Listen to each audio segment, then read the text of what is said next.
Hello বন্ধুরা, তোমরা যদি ত্রিপুরা হাইকোর্টের লয়ার ডিভিশন ক্লার্ক পদে জয়েন করো তাহলে তোমরা আজকের দিনে শুরুতে তোমরা কত টাকা গ্রস এবং নেট স্যালারি পাবে আজকে আমি এই ভিডিওতে সেটা নিয়ে আলোচনা করব।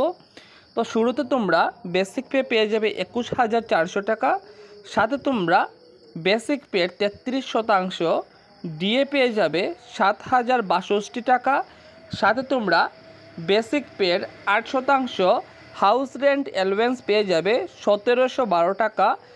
এখন তোমরা গ্রস এবং নেট স্যালারি শুরুতে কত টাকা পাবে? তোমরা বেসিক পেটা পেয়ে যাবে 21,400 টাকা এবং তোমরা ডিএ পেয়ে যাবে 7,062 টাকা এবং তোমরা হাউস রেন্ট অ্যালাওয়েন্স পেয়ে যাবে 1,712 টাকা এবং তোমরা মেডিকেল অ্যালাওয়েন্স পেয়ে যাবে 500 টাকা। অর্থাৎ শুরুতে তোমরা গ্রস স্যালারিটা পেয়ে যাবে 30,674 টাকা। এখন তোমরা শুরুতে নেট স্যালারি কত টাকা পাবে, অর্থাৎ শুরুতে তোমরা হাতে কত টাকা স্যালারি পাবে?